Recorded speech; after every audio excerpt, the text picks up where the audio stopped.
میں مردوں کو غسل دیتی تھی، ایک رات ایک آدمی گھر آیا اور بولا جلدی چلو جنازے کو غسل دینا ہے۔ میں نے انکار کر دیا کیونکہ رات کے 3 بج رہے تھے، لیکن اس آدمی نے منہ مانگی رقم میرے ہاتھ میں رکھ دی۔ میں جلدی جلدی اس عورت کو غسل دینے لگی، جوں ہی تیزی میں عورت کو پلٹا تو میت بولی ذرا آرام سے کرو۔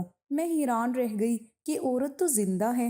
فوراً اس کے گھر والوں کو بتانے جوں ہی باہر قدم رکھا تو پاؤں تلے زمین نکل گئی۔ اپنے چینل پر ہم آپ کو خوش آمدید کہتے ہیں۔ کہانی کو مکمل سننے کے لیے ہمارے چینل کو سبسکرائب کر لیجئے۔ میرا نام نیلوفر ہے، لیکن آپ کو یہ جان کر حیرت ہوگی کہ میرا کام اور میری روزی روٹی کا ذریعہ مردوں کو غسل دینا تھا۔ یہ سب سے عجیب نوکری ہے جو کوئی بھی عورت کر سکتی ہے، اور یہ سب مجھے کیسے ملا، یہ ایک بڑی دلچسپ کہانی ہے۔ مختصر آپ کو یہ بتا دوں کہ یہ ہمارا خاندانی پیشہ ہے، کوئی بھی یہ کام اپنی مرضی سے نہیں کرتا۔ میری دادی پر دادی کے زمانے سے ہمارا خاندان یہ کام کرتا آیا تھا۔ اب میری کوئی بہن نہیں تھی، میں اکلوتی بیٹی تھی، اسی وجہ سے اماں نے مجھے چھوٹی سی عمر میں ہی یہ کام سکھا دیا تھا تاکہ مجھے یہ ہنر کہیں بھول نہ جائے۔ میری اماں بھی مردوں کو ہی غسل دیا کرتی تھی۔ اماں کی وفات کے بعد یہ کام میرے ذمے آ گیا تھا۔ اب ہمارے گھر جو بھی آتا ہو مجھے ہی لے کر جاتا تھا، کیونکہ گھر میں باقی سب مرد تھے تو میں عورتوں کو غسل دینے کے لیے اکثر اکیلی جایا کرتی تھی۔ ایسے میں لوگ یہ پسند نہ کرتے کہ میرے ساتھ کوئی مرد ہو۔ گاؤں میں سب لوگ ایک دوسرے کی جان پہچان رکھتے تھے، اسی لیے میں بلا جھجک کہیں بھی آ جایا کرتی تھی۔ لیکن آج جب کہ میرے گھر میں کوئی بھی نہیں تھا، میں بالکل اکیلی تھی اور رات کا وقت تھا، میرے ابا اور بھائیوں نے کہا تھا کہ وہ زمین کے کسی ضروری کام سے جا رہے ہیں، سو مجھے گھر پر ہی رہنا ہوگا۔ اگر کوئی دستک دے تو میں دروازہ نہ کھولوں، لیکن اب دروازہ زور زور سے بجایا جا رہا تھا۔ میں بڑی پریشان ہوئی، باہر آ کر دیکھا تو ایک آدمی کھڑا تھا۔ میں نے دروازے کی اوٹ سے دیکھ لیا تھا، مگر وہ آدمی بہت خطرناک انداز میں کھڑا دروازہ پیٹ رہا تھا۔ لگتا تھا کہ وہ بہت جلدی میں ہے۔ میں نے اندر سے ہی آواز دے کر پوچھا، کون ہو؟ دروازہ اس طرح کیوں بجا رہے ہو؟ خدا کے لیے ہمارے گھر چلو، میری ایک چچا زاد بہن کی وفات ہو گئی ہے، اسے ابھی اور اسی وقت نہلا کر دفن کرنا ہے۔ اگر تم نہیں آؤ گے تو ہمارے لیے بہت مسئلہ ہو جائے گا۔ اگر اس کے بھائیوں کو خبر ہو گئی تو وہ اسے زندہ جلا ڈالیں گے، اسے دفن ہونے کا بھی حق نہیں دیں گے۔ یہ بات سن کر میں بہت حیران ہوئی تھی، مگر پھر بھی مجھے اس شخص کی بات عجیب لگ رہی تھی۔ میں نے اسے صاف انکار کر دیا کہ میں رات کے اس پہر مردے کو غسل دینے کہیں نہیں جاؤں گی۔ تب وہ مجھے واسطے منتیں دینے لگا، خدا کے لیے مان جاؤ، وہ میری چچا زاد بہن ہے۔ ابھی تک اگر اس کی لاش دفن نہ ہوئی تو اس کے بھائی اس بیچاری کو مرنے کے بعد بھی معاف نہیں کریں گے، اور تم مجھ سے جتنے چاہے روپے لے لینا، کہو گے تو میں تمہیں 50,000 روپے دے دوں گا۔ 50,000 روپے کی بات سن کر میری تو جیسے آنکھیں جگمگا اٹھی تھی۔ میں سوچ بھی نہیں سکتی تھی کہ ایک مردے کو غسل دینے کا مجھے کوئی 50,000 بھی دے سکتا ہے، کیونکہ عموماً لوگ 200-300 میں ہی تنخواہ دیا کرتے تھے۔ اگر کوئی بہت امیر ہوتا تو وہ 1,000 دے دیا کرتا، لیکن اس لڑکے نے مجھ سے سیدھا 50,000 کی بات کی تھی، جس نے مجھے حیرت میں ڈال دیا تھا۔ میں فوراً ہی دروازہ کھول کر باہر آ گئی۔ وہ لڑکا چھوٹا سا تھا، اس کی عمر زیادہ نہیں تھی، یہی کوئی 17-18 سال کا ہوگا۔ اسے دیکھ کر میں سمجھ گئی کہ وہ اس وقت تکلیف میں ہے۔ میں نے اس سے پیسے تو نہیں لینے تھے، مگر اتنے زیادہ پیسوں کو دیکھ کر مجھے اس لڑکی کی عمارت کا اندازہ ہو گیا تھا۔ میں اس کے ساتھ اس کے گھر چل پڑی۔ مجھے بڑی حیرت ہوئی جب وہ جا کر ملکوں کے بڑے سے بنگلے کے آگے رکا تھا۔ کمال ہے، ملکوں کے گھروں میں جنازہ ہوا اور ابھی تک کسی کو پتہ نہیں۔ میں سوچنے لگی، تب مجھ سے وہ لڑکا کہنے لگا، بی بی تم کو خدا کا واسطہ تم جو بھی دیکھو بس خاموش رہنا، وہ میرے چچا زاد بہن ہے، اس پر کوئی آنچ نہیں آنی چاہیے، ایسا نہ ہو کہ لوگ اس کے بارے میں باتیں کریں۔ تم بس غسل دینا اور باہر آ جانا، کسی نے کچھ پوچھا بھی تو تم کچھ مت بتانا، کیونکہ میری چچا زاد بہن کے بارے میں لوگوں نے عجیب و غریب باتیں مشہور کر رکھی تھی۔ وہ کیا؟ میں نے دلچسپی سے پوچھا۔ تم ان باتوں کو ابھی جاننے کی کوشش مت کرو، خدا کے لیے جاؤ اور اصل میں ان باتوں کو ابھی جاننے کی کوشش مت کرو اور اس لڑکی کو رسوا ہونے سے بچا لو۔ بہرحال اس لڑکے نے کچھ اس طرح سے بات کی کہ میں بھی مجبور ہو گئی۔ میں اس کے ساتھ چل پڑی۔ راستے میں وہ میرا انٹرویو لینے لگا۔ دیکھو تم کسی کو یہ بات مت بتانا کہ تمہیں غسل کے لیے میں لینے آیا تھا، سب سے یہی کہنا کہ تمہیں اس جنازے کی اطلاع ملی ہے، سو تم عذرا انسانیت یہاں آئی ہو۔ میں نے کہا ٹھیک ہے، تم نے مجھے بہت ساری رقم دی ہے، تم جو کہو گے میں وہی بات کروں گی۔ یوں کرتے کرتے ہم اس گھر تک پہنچ گئے۔ مجھے یہ دیکھ کر بڑی حیرت ہوئی تھی کہ یہ پھر بہت ہی زیادہ معزز گھرانہ لگ رہا تھا۔ یہاں کی عورتوں کے کپڑے، زیور اور باقی چیزیں بتا رہی تھی کہ یہ لوگ کافی امیر ہیں، اسی لیے لڑکے نے مجھے اچھی خاصی موٹی رقم دی تھی۔ مجھے دیکھتے ہی وہ لڑکا جو کہ میرے پاس آیا تھا کہنے لگا، اماں جی یہ غسل دینے والی ہے، اسے لے جائیں، بعد میں کوئی نہیں ملے گی۔ اگر مجھے ایک بڑی عورت کے حوالے کر دیا۔ وہ عورت مجھے غسل خانے کی طرف لے گئی۔ غسل خانہ کیا تھا، ایک سخت سا بنا ہوا تھا جہاں میت کو رکھا گیا تھا۔ میت کو دیکھتے ہی میری تو روح کانپ گئی۔ یہ ایک جوان عورت کی میت تھی جسے مرے ہوئے شاید ابھی 1 گھنٹہ ہی ہوا تھا۔ میں نے باقی عورتوں کو باہر بھیج دیا تھا کیونکہ لڑکے نے ہدایت یہی کی تھی کہ میں غسل اکیلے میں ہی دوں اور سب عورتوں سے یہی بات کہوں کہ تم لوگ باہر چلے جاؤ، یہ غسل دینے کے تقاضے ہیں۔ تھوڑی دیر بعد سب عورتیں باہر چلی گئیں۔ میں نے مردے کو پاک کرنے کے لیے گرم پانی کا استعمال کرنا شروع کیا۔ یہ تقریباً ابلتا ہوا پانی تھا۔ عموماً مردوں کو گرم یا ٹھنڈے سے کوئی فرق نہیں پڑتا، مگر جیسے ہی میں نے مردے پر گرم پانی ڈالا وہ عورت اچھل پڑی۔ میں تو یہ دیکھ کر ہکا بکا رہ گئی تھی۔ مردے کا جاگ جانا یا حرکت کرنا انسان کے لیے سب سے زیادہ خوف زدہ ہوتا ہے۔ اس کی حرکت کرنے کو میں نے وہم سمجھا، مگر دوسری بار اس پر پانی ڈالا تو ایسے لگا جیسے اس نے ہلکی سی چیخ ماری ہو۔ میں نے اوپر کی طرف دیکھا تو وہ عورت جاگ رہی تھی۔ میں یہ دیکھ کر حیران رہ گئی۔ آرام سے کرو خدا کے لیے، مجھے بہت درد ہو رہا ہے۔ میں اس کو زندہ دیکھ کر ہکا بکا رہ گئی۔ میں نے ڈرتے ڈرتے پوچھا، یہ میرا وہم ہے، تم جاگ رہی ہو یا پھر زندہ ہو؟ میری بات سنتے ہی وہ رونے لگی۔ میں زندہ ہوں، مگر تم یہ بات کسی کو مت بتانا، ان سب کو یہی کہنا کہ میں مر گئی ہوں۔ یہ کہہ کر وہ لڑکی رونے لگی۔ میں نے اس کے آنسو پوچھے اور اسے غسل دینا بند کر دیا۔ میں نے اس کے کان میں سرگوشی کی اور کہا، تم کیوں بلا وجہ قبر میں جا رہی ہو؟ تم جوان لڑکی ہو، اٹھو اور ان سب کو بتا دو کہ تم زندہ ہو۔ میری بات سنتے ہی اس نے میرے منہ پر ہاتھ رکھ دیا۔ خدا کے لیے ایسا مت کہو، اگر ان لوگوں کو معلوم ہو گیا کہ میں زندہ ہوں تو مصیبت آ جائے گی۔ بس تمہیں غسل کے لیے بلایا ہے، تم باہر جا کر ان سے کہہ دو کہ میرا غسل ہو گیا ہے، اور ہاں، میری اس بات کو امانت رکھنا۔ میں یہ سن کر بہت پریشان ہوئی تھی، میرا دل کھٹا ہو گیا تھا۔ خدا جانے اس عورت کو ایسی بھی کیا مجبوری تھی کہ یہ مردہ بن کر لیٹی ہوئی تھی۔ میں نے اپنا سامان اٹھایا اور باہر آ گئی۔ میرے چہرے پر اداسی اور پرردگی تھی۔ جی غسل ہو گیا ہے، میں نے اس بڑی عورت سے کہا۔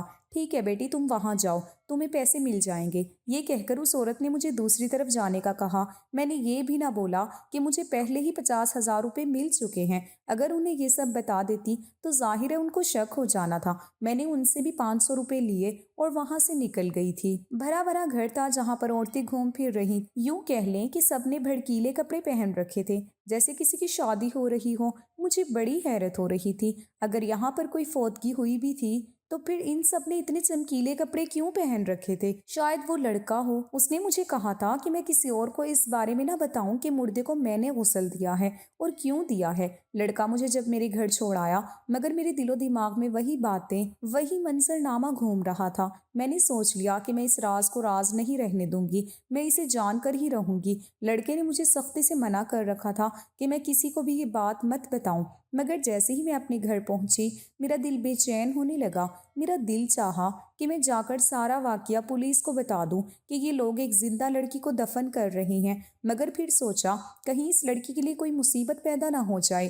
میں نے سوچا کہ جیسے ہی یہ لوگ اسے دفنا کر اپنے اپنے گھر چلے جائیں گے، میں اسے قبر کھود کر نکالنے کے لیے آ جاؤں گی۔ اگر یہ لوگ اسے زندہ دفن نہیں کر رہے ہیں تو پھر اور کچھ نہیں کر پائیں گے، اسے مار نہیں سکیں گے۔ یہ سوچ کر میں مطمئن ہو گئی۔ اب وہ لڑکا جیسے ہی پیچھے مڑا، میں بھی اس کے پیچھے پیچھے چلنے لگی تھی۔ میں نے دیکھا وہ فوراً اپنے گھر گیا تھا۔ میں ایک درخت کی اوٹ میں چھپ کر سارا منظر دیکھنے لگی تھی۔ میں نے سوچ رکھا تھا کہ میں اس لڑکی کو قبر سے ضرور نکالوں گی۔ رات کے 8 بج چکے تھے۔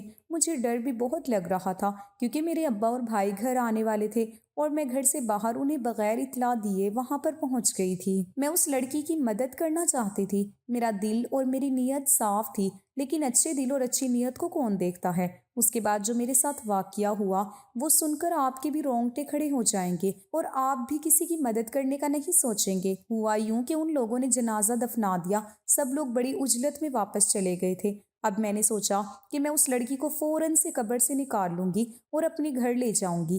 گھر لے جا کر اپنے ابا، اور بھائیوں کو بتاؤں گی کہ میں نے کتنا بڑا کارنامہ کیا ہے۔ ان لوگوں کے جانے کے فوراً بعد میں ٹرک کی اور سے نکلی۔ یہ رات کے تقریباً 9:30 بجے کا وقت تھا۔ میں نے دیکھا آس پاس کوئی نہیں تھا۔ میں نے خود کو ہلکے سے گھونگھٹ میں ڈھانپا اور آگے بڑھ کر اس قبر سے مٹی ہٹانے لگی۔ جیسے ہی میں نے 2-3 ہاتھ مارے تھے، کسی نے مجھے گردن سے دبوچ لیا۔ یا خدایا، میرے تو جیسے قدموں تلے سے زمین ہی گھس گئی تھی۔ میں نے سوچا نہیں تھا کہ رات کے اس پہر بھی مجھے کوئی دیکھ رہا ہوگا۔ میں نے اس شخص کو پیچھے مڑ کر دیکھا نہیں، صرف اس کی آواز میرے کانوں میں پڑ رہی تھی۔ اچھا تو تو ہے وہ بدمعاش بدبخت جو ہمارے گھر میں نقب لگائے بیٹھی ہے۔ اس آدمی کی آواز آئی تھی، کون ہے تو؟ سچ بتا دے، اور کیوں آئی ہے؟ کیوں ہماری لڑکی کی قبر کھود کر اسے نکالنا چاہتی ہے؟ وہ آدمی مسلسل گرج رہا تھا۔ میرے تو ہاتھ پاؤں پھول رہے تھے۔ سمجھ نہ آتا تھا کہ میں کیا کروں، کہاں جاؤں، لوگوں سے کیا بات کہوں۔ میں نے تو اس لڑکے سے صرف یہ سنا تھا کہ مجھے انہیں 50,000 روپے کی رقم بھی دے رکھی تھی۔ اب میں کیسے یہ سب بتا سکتی تھی؟ مجھے بالوں سے پکڑنے والا آدمی تھا۔ میں نے اس کی منت کی کہ مجھے چھوڑ دو، میں تم کو ساری بات بتاتی ہوں۔ اس نے مجھے بالوں سے چھوڑ دیا۔ میں نے پیچھے مڑ کر دیکھا، وہ بڑے ہی قد والا خطرناک قسم کا آدمی معلوم ہو رہا تھا۔ میں نے اسے دیکھا تو میں بہت حیران ہوئی، پہلی بار اس شخص کو دیکھ رہی تھی۔ سچ بتاؤ لڑکی، تم یہاں کیا کرنے آئی تھی؟ اس آدمی نے دوبارہ پوچھا تو میں نے اسے صاف صاف بتا دیا۔ دیکھو، میں نے اس مردے کو غسل دیا ہے۔ غسل کے دوران مجھے محسوس ہوا جیسے یہ لڑکی زندہ ہے، اسے زبردستی دفنایا جا رہا ہے۔ اسی لیے میرے دل میں ایک خیال پیدا ہوا کہ کہیں یہ لڑکی سکتے میں نہ ہو اور تم لوگوں نے غلطی سے اسے میت سمجھ کر دفنانے کا سوچ لیا ہو۔ سو میں نے تم لوگوں کو بتانے کی بجائے سوچا تھا کہ میں قبر کھود کر خود ہی دیکھ لوں گی کہ ایسا ہے یا نہیں۔ وہ آدمی ہنس کر بولا، مجھے ابھی پتا چلا ہے کہ تمہیں تمہارے گھر سے لانے والا کوئی اور نہیں بلکہ ہمارا ہی تازہ بھائی فراز ہے۔ کیا یہ بات سچ ہے؟ اس نے گرج کر پوچھا۔ میں خاموش ہو گئی تھی۔ اب میں اسے کیا کہتی؟ میں تو قسم دے کر فراز سے کہہ چکی تھی کہ میں تمہارا نام کسی کے سامنے نہیں لوں گی۔ نہیں جی، میں تو عذرا انسانیت آئی تھی۔ یہ کہہ کر میں نے رونا شروع کر دیا۔ اب تو دیکھ میں تیرے ساتھ کرتا کیا ہوں۔ یہ کہہ کر اس آدمی نے ایک آواز دی اور پیچھے سے 3 لوگ اور نکل آئے۔ ان میں سے ایک ہٹا کٹا آدمی آگے بڑھا۔ اس نے مجھے ہاتھوں سے باندھ دیا۔ میرا تو رو رو کر برا حال تھا، مگر یہ لوگ رحم کرنے کے موڈ میں نہیں تھے۔ اب ایک آدمی قبر سے مٹی ہٹانے لگا، میرے سامنے ہی قبر کو کھودا جانے لگا۔ میں ان سے پوچھنے لگی کہ یہ سب کیا کر رہی ہو؟ بولے کہ ہم تمہارا ہی شوق پورا کر دیتے ہیں۔ تم کو مردے کی مدد کرنے کا شوق تھا نا، تم اسے باہر نکالنا چاہتی تھی۔ ہم ہی دیکھ لیتے ہیں کہ یہ بات سچ ہے یا نہیں۔ اس نے سب کچھ ہٹا دیا تھا، اب صرف وہ سلے رہ گئی تھی جو قبر کے اوپر دی گئی تھی۔ اگلے ہی لمحے وہ سلے بھی ہٹا دی گئی تھی۔ اب قبر پوری طرح کھل چکی تھی۔ اس آدمی نے مجھے ایک چھوٹی سی ٹیوب نما کوئی چیز دیتے ہوئے کہا تھا، اترو قبر میں اور یہ مردے کی ناک کے آگے رکھو۔ یہ کہہ کر اس شخص نے جب مجھے وہ ٹیوب سی دی تو میں حیران رہ گئی تھی۔ وہ بہت ہی عجیب سی تھی، مگر ان لوگوں کی وجہ سے میں مجبور تھی، ہل بھی نہیں سکتی تھی۔ میں فوراً قبر میں اتر گئی اور مردے کی ناک کے آگے میں نے وہی ٹیوب رکھی۔ ابھی چند سیکنڈ سے گزرے تھے کہ مردے نے زبردست چھینک ماری اور وہ لڑکی اٹھ کر بیٹھ گئی۔ ہاں سامنے آیا، تو نے ہم سے دھوکہ کیا کیا؟ ہم تو تجھے مردہ سمجھ بیٹھے تھے۔ ان میں سے ایک شخص نے بولا، مردے کی طرف سے کوئی آواز نہیں آئی تو مجھے مردے چلے جاؤ، مجھے یہیں دفن ہونے دو۔ وہ لڑکی رونے لگی تھی۔ ایسا کیسے ہم کرنے دیں تجھے؟ تو نے ہم سب کو دھوکہ دیا ہے، تجھے سب کی سزا تو ملے گی۔ تو مری نہیں، تو نے مرنے کا ناٹک کیا۔ ایک لڑکا غصے سے بولا تھا۔ میں نے ناٹک نہیں کیا، میں سچ مچ اس دنیا سے جانا چاہتی ہوں، نہیں رہنا چاہتی تم لوگوں کے ساتھ۔ وہ لڑکی چیخنے لگی۔ چلو اس کا تو فیصلہ گھر جا کر ہی ہوگا، فی الحال یہ چادر اوڑھو جو میں نے تمہیں دی ہے اور گھر چلو۔ یہ کہہ کر اس آدمی نے ایک چادر قبر میں پھینک دی تھی۔ میں حیران تھی کہ یہ سب ہو کیا رہا ہے۔ میرا تو دل چاہتا تھا میں وہاں سے بھاگ جاؤں، مگر ان لوگوں نے مجھے بھی ہتکڑی لگا رکھی تھی۔ اس شخص نے میری طرف دیکھتے ہوئے کہا، تم تو ہمیں ابھی پوری بات بتاؤ گی ورنہ ہم تم کو چھوڑیں گے نہیں۔ یہ کہہ کر ان لوگوں نے مجھے بھی گھسیٹنا شروع کر دیا۔ مجھے بھی اس لڑکی کے ساتھ گھر میں لے گئے تھے، جہاں ہمارے جاتے ہی کہرام مچ گیا۔ سب عورتوں کو پتہ چل گیا کہ میت پھر سے زندہ ہو گئی ہے، بلکہ وہ شروع سے مری ہی نہیں تھی، اس نے تو مرنے کا ناٹک کیا تھا۔ یہ دیکھ کر سب عورتیں اس کمرے میں آ گئیں، جبکہ مجھے ان لوگوں نے مسلسل باندھے رکھا تھا۔ میں رو رو کر نیم پاگل ہو چکی تھی۔ تبھی میں نے سوچا کہ میں ان سب لوگوں کو وہ حقیقت بتا دوں جو مجھے اس فراز نے چھپانے کو کہی تھی، کیونکہ اسی کے خاندان نے مجھے گرفتار کر کے مجھ سے مختلف باتیں شروع کر دی تھی، اور اگر میں انہیں نہ بھی بتاتی تو اس 50,000 روپے کا کیا کرتی؟ یہ لوگ تو میری جان کی دشمنی پر اتر آئے تھے۔ میں نے وہ ساری بات اس بڑے شخص کو بتا دی تھی جو مجھے پکڑ کر یہاں لایا تھا۔ میں نے کہا میرا اور کوئی قصور نہیں ہے، نہ ہی میں تمہاری اس لڑکی کو جانتا ہوں۔ مجھے وہ لڑکا لینے آیا تھا، اس نے مجھے 50,000 روپے دیے تو میں لالچ میں آ گئی۔ پھر جب میں نے گرم پانی ڈالا تو وہ تڑپنے لگی، تبھی مجھے احساس ہوا کہ وہ تو زندہ ہے، مگر میں یہ بات یہاں کسی سے مت کروں ورنہ اس کے لیے مصیبت آ جائے گی۔ سوچا کہ وہ مشکل میں ہوگی، تبھی میں اس کی مدد کرنے کے لیے قبر تک آ گئی تھی، مگر خدا کے لیے مجھے چھوڑ دو، میرے ابا اور بھائی بہت ناراض ہوں گے اگر میں گھر نہیں گئی تو ان لوگوں نے مجھ پر اعتبار کیا۔ میں تو یہاں غسل خانے کا کہہ کر ان کو ٹال دوں گی، لیکن اب بہت دیر ہو گئی ہے، وہ کہیں گے غسل میں اتنی دیر نہیں لگتی۔ وہ مجھے سب آنکھیں دکھانے لگے، بولے کہ میں ان کو حقیقت بتا دوں، مگر میں کیا ہی حقیقت بتاتی۔ پھر میں نے منت سماجت کی تو یہ لوگ مجھے رہا کرنے پر آمادہ ہو گئے، بولے کہ اب تم گھر چلی جاؤ، مگر ہاں یہ بات کہیں اور مت کرنا، ایسا نہ ہو کہ گاؤں میں ہم لوگ بدنام ہو جائیں۔ میں نے کہا بے فکر رہیں، میں کسی کو یہ بات نہیں بتاؤں گی۔ ان لوگوں کی قید سے رہائی کے بعد جیسے ہی میں نے باہر قدم رکھا، پورے گھر میں ایک بار پھر شور پڑ گیا تھا۔ کسی نے مجھے کہا کہ رک جاؤ، تمہاری ضرورت پھر پڑ گئی ہے۔ حیران ہوئی تھی کہ ایسا کیسے ہو سکتا ہے کہ ایک ہی گھر میں دو جنازے وہ بھی ایک وقت میں ہو جائیں، یہ کیا تماشا چل رہا تھا۔ میں رک گئی، مگر مجھے یہ جان کر بڑی حیرت ہوئی تھی کہ اس بار بھی جنازہ کسی اور کا نہیں، اسی لڑکی کا تھا، اور وہ سچ مچ مر گئی تھی۔ مجھے بتایا گیا کہ میں جا کر اسے غسل دے دوں۔ میں جیسے ہی اس لڑکی کے قریب پہنچی، میں نے دیکھا اس کے ہونٹ نیلے پڑ رہے تھے اور وہ اپنی جان تقریباً دے چکی تھی۔ آس پاس کی عورتیں منہ بنائے کھڑی تھیں، مجھے ان کی سنگ دلی پر حیرت بھی ہو رہی تھی اور میں بہت بہت زیادہ دکھی بھی ہو گئی تھی۔ اب تو مجھے اپنا آپ ہی بدقسمت لگنے لگا تھا جو میں اس گھر میں آ گئی۔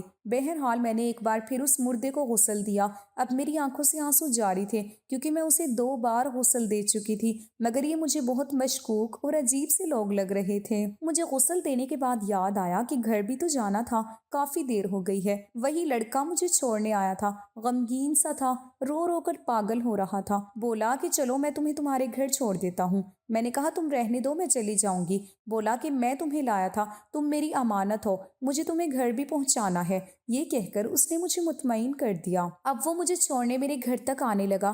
راستے میں اس نے جو بات مجھے بتائی، میرا دل خون کے آنسو رونے لگا۔ میں سوچ بھی نہیں سکتی تھی کہ زندگی اس قدر ظالم بھی ہو سکتی ہے اور معاشرہ اس قدر خود غرض بھی ہو سکتا ہے۔ جیسے ہی میں گھر کے قریب پہنچی تو اس نے مجھے بتایا کہ یہ لڑکی جس نے مرنے کا ناٹک کیا تھا، دراصل اس کی پرانی منگیتر ہے، مگر اب منگنی ٹوٹ چکی ہے، سو یہ لوگ اس کی شادی فراز سے نہیں کرنا چاہتے تھے بلکہ کسی اور سے اس کو بیاہنے کا سوچ رہے تھے، مگر لڑکی نے عین نکاح والے دن گھر والوں کو دھوکہ دے دیا۔ فراز کے کہنے پر اس نے مرنے کا ناٹک کیا۔ اپنی سہیلی، ان لوگوں کو لگا کہ لڑکی نے دکھ میں آ کر خودکشی کر لی ہے، تبھی یہ لوگ اس بات کو بھول گئے، فراز سے بھی دشمنی کو ختم کر دیا اور اس کو دفنانے کی تیاری کرنے لگے۔ اگرچہ سبھی غمگین ہوئے تھے مگر بھائیوں کو کوئی غم نہیں تھا۔